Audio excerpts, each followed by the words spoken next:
Las relaciones interpersonales y el ministro.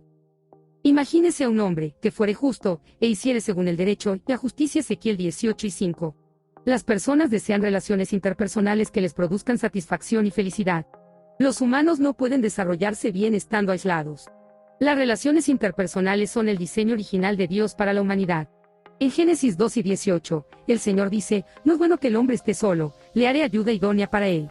Teológica y socialmente, en ese deseo de pertenencia, es que experimentamos relaciones interpersonales que son saludables. Pero también las relaciones personales pueden ser frágiles y causarnos un dolor increíble, dejándonos con un sentimiento de desesperación y quebrantamiento. Para aquellos en el ministerio pastoral o en puestos de liderazgo en la iglesia, la importancia de las relaciones interpersonales no puede ser exagerada. Pablo, en su carta, a Tito 1:7-9, presenta esto en perspectiva. Es un reto muy conocido. Podemos obtener una perspectiva fresca al leer este pasaje. Porque es necesario que el obispo sea irreprensible, como administrador de Dios, no soberbio, no iracundo, no dado al vino, no pendenciero, no codicioso de ganancias deshonestas, sino hospedador, amante de lo bueno, sobrio, justo, santo, dueño de sí mismo, retenedor de la palabra fiel, tal como ha sido enseñada, para que también puedes rotar con sana enseñanza y convencer a los que contradicen. También vemos con claridad en las instrucciones de Pablo a Timoteo que nuestra vida personal es la base de nuestro ministerio. Ten cuidado de ti mismo y desde ello, pero esto, te salvarás a ti mismo y a los que te oyeren. 1 Timoteo 4:16. Debemos tener cuidado hoy, no tomar a la ligera esta amonestación. Persevere, manténgase y siga adelante. No se detenga. Debiéramos acordarnos de descansar físicamente, pero no debemos dejar de estar alertas mientras vivimos una vida cristiana ejemplar. La unidad, una de las dinámicas de las relaciones pastorales, nos sirve como fundamento esencial de este curso. Sin esto, el resto de este curso no tendría mucho valor. El costo de la negligencia de un pastor en las relaciones es tanto personal como público. Las relaciones interpersonales. Las relaciones interpersonales plantean quizás los mayores desafíos y tensiones. Cuando las relaciones son confusas, nada en nuestro mundo parece estar bien. Las relaciones interpersonales requieren enormes cantidades de energía, y su demanda de fuerza emocional es algo que hay que valorar. Aun con todos los aprietos y apuros que nos traen, son pocos los que alguna vez han considerado vivir sin las relaciones interpersonales. Para el ministro, las relaciones plantean un desafío muy importante. El ministerio es un asunto de personas. El trabajo del ministerio se define por las necesidades de las personas, y el enfoque del esfuerzo ministerial está en el bienestar que Dios desea que haya entre las personas que Él ha creado. La vida del ministerio se centra en personas. Aunque muchos ministros pudieran sentirse más cómodos entre los libros de su biblioteca, el verdadero trabajo del ministerio está entre la gente a la que Dios les ha llamado a servir. Por esta razón dominante, los ministros deben hacerse expertos en las relaciones interpersonales. No solamente deben tener éxito en gobernar los retos fluctuantes de sus propias relaciones interpersonales como individuos, sino que además deben equiparse para ir en ayuda de otros con problemas de relaciones. La misma naturaleza del trabajo colocará a los ministros en medio de disputas matrimoniales, desafíos paternales y conflictos de liderazgo. Si no pueden manejar bien estas dificultades, su trabajo en el ministerio será efímero, sin importar la calidad de su predicación. Para tener éxito, los ministros deben entender las relaciones interpersonales, conocerlas en su prioridad y a lo mejor a sus propias relaciones interpersonales, ya que las relaciones interpersonales proveerán al ministro la fuerza que necesitará para contribuir a las necesidades de los demás. Este capítulo explorará las relaciones clave de la vida de un ministro y los principios que le darán éxito en el manejo de las mismas. Mientras sigamos estudiando, descubriremos el impacto de gran alcance que tendrán las relaciones en el bienestar total del ministro. Lección 1.1. ¿Cómo afecta nuestra vida las relaciones interpersonales? Objetivos. 1.1. Indicar cómo las relaciones interpersonales nos afectan física, emocional y socialmente. 1.12. Explicar cómo las relaciones interpersonales afectan nuestra salud espiritual. Lección 1.2. El ministro mantiene sus relaciones interpersonales. Objetivo. 1.21. Escribir una declaración personal de compromiso con 2 hábitos que son prioridades para su vida personal en el ministerio. 1.22. Defender y aplicar la verdad de que el estudio personal de la palabra de Dios es una prioridad. ¿Cómo afecta nuestra vida las relaciones interpersonales? No podemos vivir aisladamente o separadamente de la realidad de las relaciones interpersonales. Se lo conoce. Y no importa lo mucho que se esfuerce por tratar de esconder quién es usted, tarde o temprano su alma revelará al mundo su verdadero yo. Un ejemplo claro de esto fue la conversación que mi esposa Judy tuvo con una mujer en un retiro. Esta mujer había escuchado la historia que contó Judy de una persona llamada señorita Evelyn. Después de una de las sesiones, ella se acercó a Judy y dijo, mi esposo y yo vivimos por un tiempo, en Columbus, Georgia, y comprábamos nuestros comestibles en la tienda, B&R solamente por una cosa. Judy la interrumpió y dijo, no me diga, déjeme decirlo primero, a ver si estoy en lo correcto. La señorita Evelyn. La mujer estaba con los ojos, bien abiertos y llenos de admiración. Tiene razón. La señorita Evelyn era la mejor. Ella nos conocía y nos hacía sentir que éramos las personas más importantes del mundo. Íbamos a esa tienda porque ella estaba allí. Sé que esa historia es verdadera, ya que desde el primer grado hasta el liceo, también trabajé en la tienda de Jerry. La señorita Evelyn es mi madre. Usted nunca podrá huir de las relaciones interpersonales. Son las piedras de fundamento de un sistema de apoyo en la vida. Este es un hecho básico incorporado en el sistema mundial, usted sembrará lo que haya de cosechar. Los efectos físicos. Indicar cómo las relaciones interpersonales nos afectan física, emocional y socialmente. Tal vez hemos escuchado o hemos hecho declaraciones como, esa persona es realmente un dolor en el cuello. O ella me enferma. Estas declaraciones pueden sonar muy duras, pero captan bien el verdadero aspecto de los efectos físicos de las relaciones interpersonales estresantes. Todos estamos conscientes de los efectos físicos causados por el estrés y por las tensiones interpersonales. Son cansancio, tensiones musculares, dolor de cabeza, y una variedad de otras reacciones biológicas. Los efectos físicos negativos aumentan cuando negamos y mantenemos ocultas las tensiones. Cuando tratamos de esconder nuestras emociones o las tensiones interpersonales, el estómago parece requerir nuestra atención. De los 5 beneficios que las personas pueden experimentar en las relaciones interpersonales, identifique el que parece más importante para usted. Hablando positivamente, las relaciones interpersonales proveen una atmósfera emocional donde las personas pueden 1. Expresarse sin timidez, 2. Tener la sensación de pertenecer al grupo, 3. Recibir nutrición, 4. Obtener apoyo y guía, y 5. Tener acceso a nuevas relaciones y información. Estos beneficios de las relaciones interpersonales influyen positivamente en nuestra salud física al suplir información, un ambiente donde se preocupan, identidad de grupo, un amortiguador para el estrés y un propósito para vivir un estilo de vida saludable, y Healthy Relationships SF. Puesto que las relaciones interpersonales pueden proveer un amortiguador para el estrés. ¿Por qué un conflicto dentro de una importante relación personal podría multiplicar el impacto de tensión entre las personas involucradas? Uno de los proyectos de investigación más cuidadosos que se han completado en cuanto a las relaciones interpersonales fue el estudio del Condado Alameda. Dirigido por un científico social de Harvard, el estudio rastreó la vida de 7,000 personas por más de 9 años. En las investigaciones se encontraron que las personas aisladas estaban 3 veces más propensas a morir antes que los que mantenían conexiones de relaciones más firmes. Las personas que mantenían malos hábitos de salud, fumar, pobres hábitos alimenticios, obesidad o uso de alcohol, pero que tenían firmes lazos sociales, vivían significativamente más tiempo que las personas con buenos hábitos de salud pero que vivían en forma aislada. En otras palabras, es mejor comer galletas con buenos amigos que comer vegetales a solas. El investigador de Harvard, Robert Putnam, notó que si usted no pertenece a ningún grupo, pero decide unirse a uno, puede reducir a la mitad el riesgo de morir el próximo año por 2003. El impacto emocional. Las relaciones interpersonales son el factor clave para la salud psicológica o emocional. Richard Dallinger escribe, las dificultades emocionales están arraigadas por lo general en problemas de relaciones interpersonales. En cambio, las personas son mentalmente sanas al grado en que ellos son conscientes y capaces de manejar sus relaciones interpersonales. 1998, 7.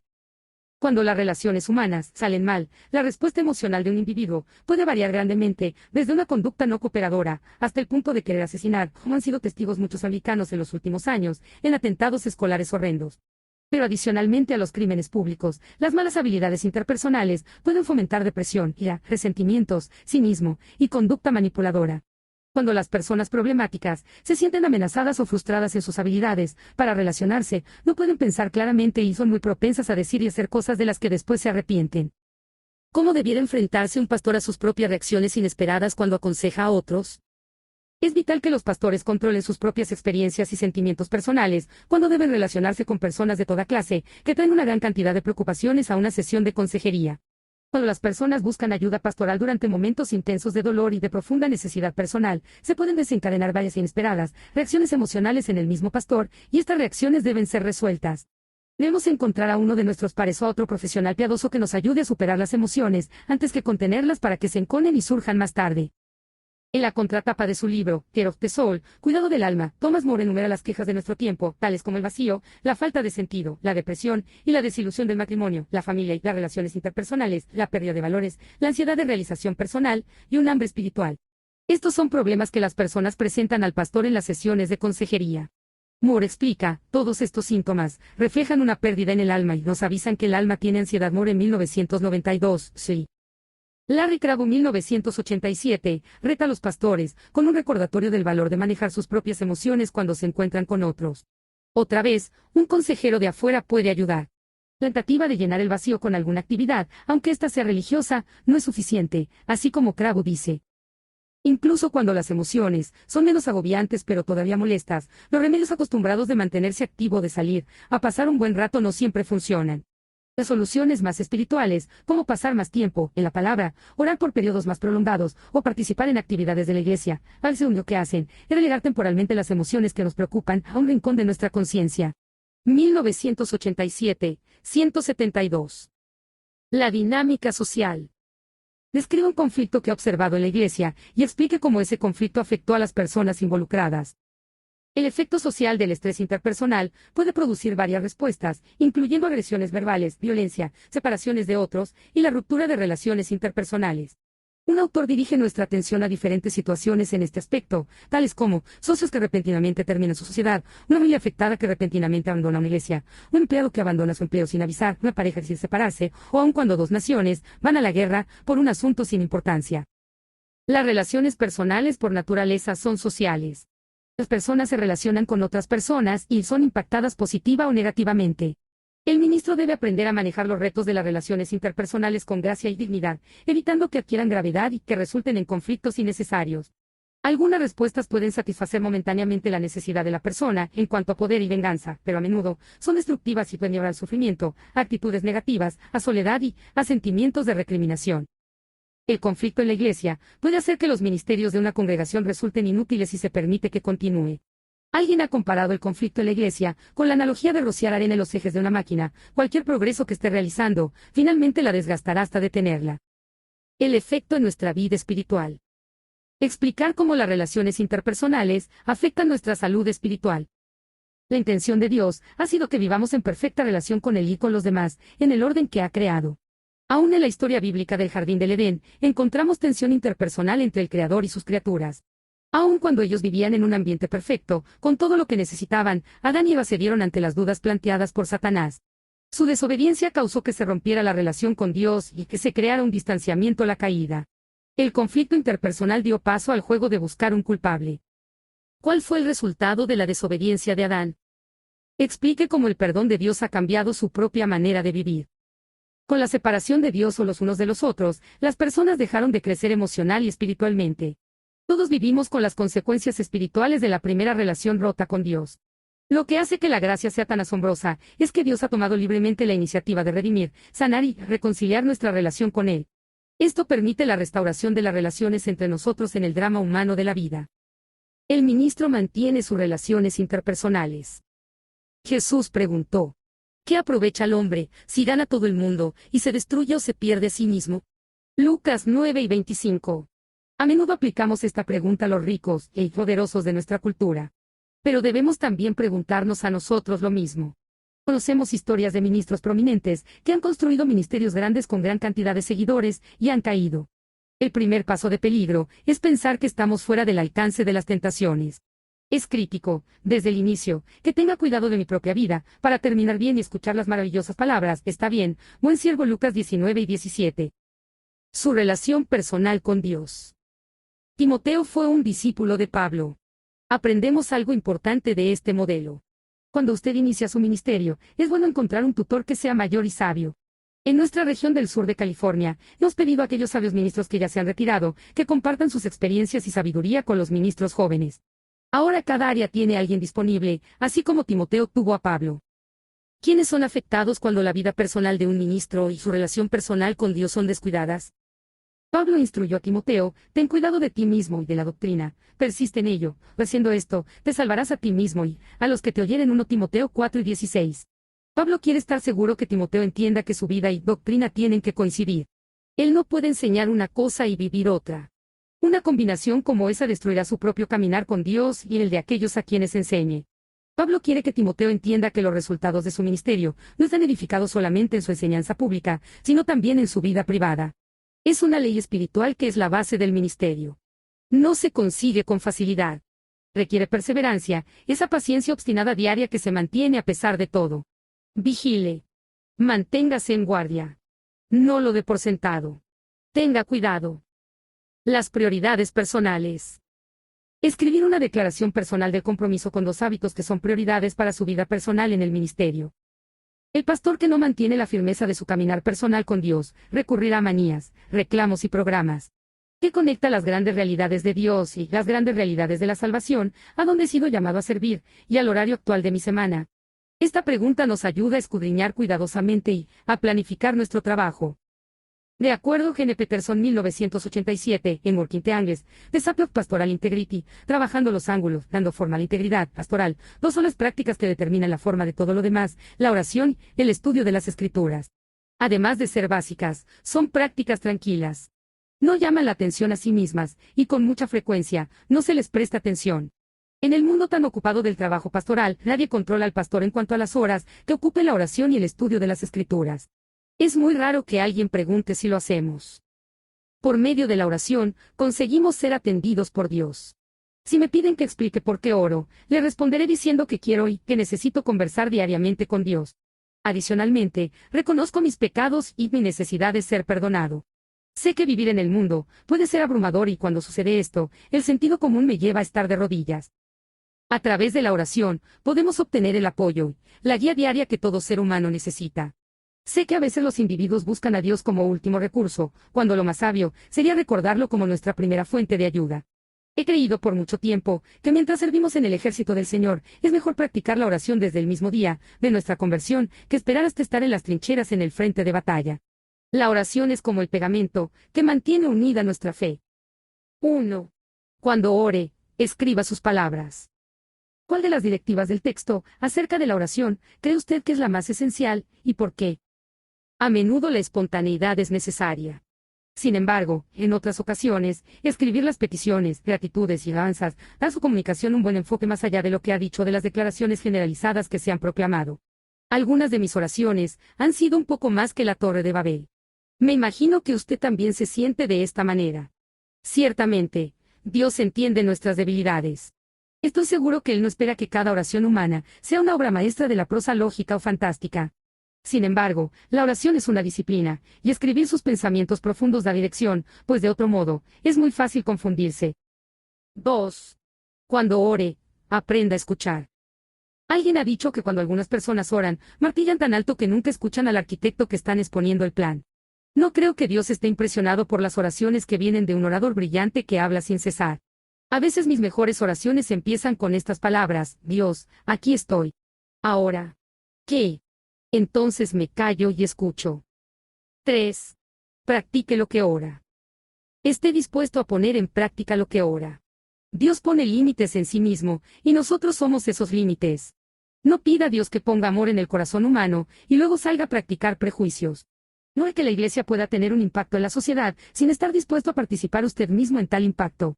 No ore a Dios que le dé un hogar celestial, al mismo tiempo que cada día maltrata a su esposa e hijos. 4. No haga oraciones perezosas. Las oraciones suaves y flojas son un insulto para la integridad de Dios y para usted mismo. Las oraciones desganadas son como un granjero que muestra la semilla en el granero y nunca va a arar el terreno para sembrarla. Las oraciones merecen intensidad porque usted está tratando con poder que puede cambiar el mundo. Considere cómo empieza la oración del Señor: Padre nuestro que estás en los cielos, santificado sea tu nombre. Venga tu reino. Hágase tu voluntad, como en el cielo, así también en la tierra. Mateo 6 y 9, 10. Cuando usted dice esas palabras, usted clama ante el Señor, diciendo que está cansado de los reinos terrenales, donde los sabios están gobernados por necios, donde los campos que debieran ser ricos en cosechas son destruidos por guerras, donde las personas buenas son destruidas por el mal. Permitamos que el mundo sea gobernado por un reino que nos haga vivir juntos como hermanos y hermanas, donde nadie trata de ser un Dios, donde la ley del amor haga obsoleta la ley humana. Es ciertamente una oración más grande que la vida, pero necesitamos esa grandiosidad. 5. Crea que Dios está atento. La mayoría de las personas ora muy poco, algunos oran demasiado. Es una necedad orar y luego hacer de su tiempo de oración un centro de ansiedad. Ofrezca su oración y lleve su necesidad cerca de su corazón y de su alma. Crea que Dios escucha y responde sus oraciones. Luego continúe con sus actividades diarias. En pocas palabras, confíe en el Señor y luego actúe como que lo hace. 6. Conozca al Dios a quien ora. Un joven médico interno cínico, conocido por ser ateo, pidió una vez con tono burlón al capellán del hospital que orara por él para que pudiera conseguir un poco de dinero, pues estaba escaso de recursos. El capellán respondió: si usted acabara de conocer al jefe de los cirujanos, le hubiera pedido dinero. No contestó, esperaría hasta conocerlo un poco mejor. Lo mismo con Dios, respondió el capellán y se marchó. Usted nunca se gradúa cuando se trata de aprender acerca de Dios. No tome este hecho muy a la ligera. Manténgase aprendiendo acerca de aquel a quien ora. Lea la Biblia. Mire hacia el cielo, en una noche cubierta de estrellas con gratitud en su corazón. Trate de explicar quién es Dios a un niño pequeño con sus ojos llenos de asombro. Camine por las cumbres del alma de otra persona leyendo grandes libros o estudiando las bellas artes. 7. Sea obedientemente paciente. Apoye su actitud en la oración, en tu tiempo, Señor, no en el mío. Tu manera de ver la eternidad es mejor que la mía es solamente desde un reloj. El comentario clásico sobre esta clase de actitud dice como sigue. Él pide fuerza que podría conseguir. Fue hecho débil para poder obedecer. Pide ayuda para poder hacer grandes cosas. Le fue dada debilidad para que pudiera hacer cosas mejores. Pide riquezas para poder ser feliz. Le fue dada pobreza para que pudiera ser sabio. Pidió poder para tener alabanza de los hombres. Le fue dada debilidad para que pudiera sentir necesidad de Dios. Pidió todas las cosas que podría disfrutar en la vida. Le dieron vida para que pudiera disfrutar de todas las cosas. Anónimo. 8. Dios ya conoce sus pensamientos. Ver cómo es cuando su niño se para junto a usted para compartir lo que él está pensando. Muy probablemente usted ya sabe lo que él dirá. No es una gran revelación, puesto que es la firmeza de una relación interpersonal. De la misma manera sucede con su Padre Celestial. Sus oraciones no son una revelación de sus secretos. Es más bien el establecimiento de su relación. Orar es participar de un milagro. Es arrodillarse con ambas rodillas en el suelo, mientras el alma procura alcanzar el cielo. Es comunicarse con el Creador, un acontecimiento verdaderamente asombroso. Nunca he hecho una oración perfecta, pero siempre he orado a un Dios perfecto. Defender y aplicar la verdad de que el estudio personal de la palabra de Dios es una prioridad. El estudio de las Escrituras es un acto de prestarle la atención a Dios en su manera de hablar y de actuar. La comunicación es una parte importante en cualquier relación personal. La palabra de Dios comunica su mensaje, su actuación y su amor personal. Es el alimento que como y el aire que respiro. No puedo vivir sin ella. Cada vez que subo a un avión veo un ejemplo crítico de por qué un ministro debe estar atento a la palabra de Dios antes que cualquier otra cosa. Las azafatas caminan por el pasillo, animando a las personas que se abrochen los cinturones de seguridad y viendo que se cumplan todas las medidas de seguridad establecidas. Se cierran las bandejas y los asientos se colocan en su lugar. El momento de despegar se acerca. Entonces el capitán pide a los pasajeros que atiendan a las azafatas en las instrucciones que dan para un caso de emergencia. En caso de cambio de presión, las máscaras de oxígeno son liberadas. Si alguien tiene que cuidar un niño o de alguien más que depende de esa persona, ese pasajero debe poner primero su máscara de oxígeno, pues de lo contrario pronto se quedaría sin aire. Si el que cuida de otro se queda sin aire, no será capaz de proporcionar ayuda a los que están a su cuidado. Identifique dos porciones de las Escrituras que han moldeado profundamente la manera en que usted ve a Dios. La analogía anterior ilustra cuán vital es para el ministro nutrirse a sí mismo de la palabra de Dios. A continuación hay 4 recomendaciones para leer la palabra de Dios. 1. Cuando lea la palabra de Dios, examine su corazón. Sí, somos pecadores. Solamente la verdad puede hacernos libres. La palabra de Dios nos convencerá y nos llamará al arrepentimiento. Hace algunos años, un sondeo Gallup alertó a los cristianos de la espantosa paradoja que mientras la moralidad se pierde, la religión sigue ganando. América es, por lo menos superficialmente, una de las naciones más religiosas del mundo, pero en los términos de comportamiento ético, podemos ser los menos éticos. Podemos estar sufriendo de lo que el obispo anglicano Michel Marçal 2010 ha denominado cristiandad descafeinada, una condición que promete no mantenernos despiertos en la noche. Podemos estar despiertos cuando leemos 1 Samuel 16 y 7, y Jehová respondió a Samuel: no mires a su parecer, ni a lo grande de su estatura, porque yo lo desecho. El hombre mira lo que está delante de sus ojos, pero Jehová mira el corazón. 2. Abra sus oídos. El que tiene oídos para oír, oiga Mateo 11 y 15. Escuche con un corazón abierto, dispuesto a aprender. La palabra de Dios le corregirá y le instruirá personalmente, si usted escucha. Dele toda su atención. ¿Cuántas veces ha tenido su Biblia en su escritorio, mientras el sol se pone, le mira con culpabilidad? Luego la ha tomado y echa una ojeadita rápida a un capítulo. Sus ojos vieron las palabras, sus labios las pronuncian, pero ¿la ha escuchado su corazón? Escuchar es parte de una relación de dos vías. Requiere concentración. 3. Abra su mente. Con frecuencia nuestra mente tiene una opinión respecto de un tema específico, antes de realmente indagar lo que Dios tiene que decir sobre eso. Esta generación se caracteriza por pensar más allá de los parámetros. Esto significa estar dispuestos a encontrar nuevas maneras de resolver problemas, significa estar dispuesto a hacer cosas diferentes, y hacer las cosas de manera diferente. Si usted realmente quiere pensar más allá de los parámetros, lea la palabra de Dios. La Biblia está formada por más del 70% de historias. Estas historias demuestran el poder de Dios, su juicio y su gracia. Ellas nos motivarán y estimularán a soñar en grande, esperando mejores resultados que nunca antes. Por ejemplo, cuando María se encontró con Jesús después de algunos días de la muerte de su hermano, ella le dijo que si él hubiera estado ahí, Lázaro no habría muerto. La gracia de Jesús, que imparte vida, siempre provee mucho más de lo que esperamos. Cuando la viuda obedeció las instrucciones de Elías, y juntó vasijas y las llenó con aceite, ¿pudo ella haber imaginado una respuesta como esa de parte del profeta? Cuando usted va a la palabra de Dios, ¿está su generosidad limitada por el tamaño de sus expectativas? 4. Abra sus ojos. Dios dirigirá su camino, no en el sentido de que usted llegue a ser el pastor más destacado de una iglesia, sino en que conozca cuál es la voluntad de Él para usted. Él le dará lentes para ver el mundo a su alrededor con una luz más clara. Le mostrará un camino seguro, así usted podrá evitar tropezar y caer. Le dará criterio para medir lo que vea en el mundo. No le dejará expuesto a su propia imaginación. Una dieta consecuente de la palabra de Dios aumenta nuestra comprensión de la realidad, puesto que las Escrituras le dan sentido a nuestra existencia y nos señalan el camino. El camino de Dios es el mejor, un camino que cambia vidas, y que transforma nuestra mente de la oscuridad espiritual hacia una espiritualidad clara, trayendo esperanza para todos. El trabajo pastoral resultante de la práctica diaria de la oración y de la lectura de la palabra de Dios es moldeado por Dios. Los siguientes pasajes ofrecen apoyo bíblico para esta verdad. Porque el ocuparse de la carne es muerte, pero el ocuparse del espíritu es vida y paz. Por cuanto los designios de la carne son enemistad contra Dios, porque no se sujetan a la ley de Dios, ni tampoco pueden. Romanos 8 y 6, 7. No os conforméis a este siglo, sino transformaos por medio de la renovación de vuestro entendimiento, para que comprobéis cuál sea la buena voluntad de Dios, agradable y perfecta. Romanos 12 y 2. Tú guardarás en completa paz a aquel cuyo pensamiento en ti persevera. Isaías 26, 3. Poned la mira en las cosas de arriba, no las de la tierra. Colosenses 3 y 2.